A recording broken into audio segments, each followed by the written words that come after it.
Two my channel blog with সৃজিতাতে তোমাদের সকলকে স্বাগত। আজকে আমি আমার জন্মদিনে যে গিফটগুলো পেয়েছি সেগুলো তোমাদের সাথে শেয়ার করবো, আনবক্সিং করব। তো সেগুলো তোমাদের সাথে দেখাবো, তো তোমরা দেখতে থাকো কী কী আমি গিফট পেয়েছি। এটা হলো আমার কাকিমার দেওয়া পেন, যেটা আমার খুব পছন্দ হয়েছে।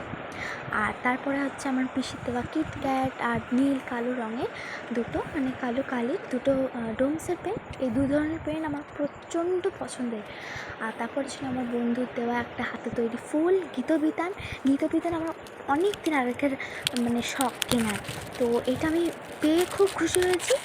আর প্রত্যেকটা গিফট আমার খুব পছন্দ হয়েছে। আর তারপরে ছিল আমার ছোটো দাদা দেওয়া একটা গিফট, যেটা আমি ভিডিওতে আনতেই ভুলে গেছিলাম, তাই আবার আনলাম। তো এই গিফটটায় ছিল দুই ধরনের পেন, একটা বাক্সে ছিল 3টে পেন আর একটা বাক্সে ছিল একটা পেন। তোমরা দেখতেই পাচ্ছ, আশা করি আর আলাদা করে বলার কিছুই নেই। তো কী কোম্পানি কী জিনিস সবাই দেখতে পাচ্ছ, যা যা গিফট পেয়েছি সব ছবি দিয়ে দিলাম। তো তোমাদের জানিও কেমন লাগলো আমার গিফটগুলো। ওকে, টাটা, বাই। ভিডিওটা ভালো লাগলে লাইক কমেন্ট শেয়ার করে দিও।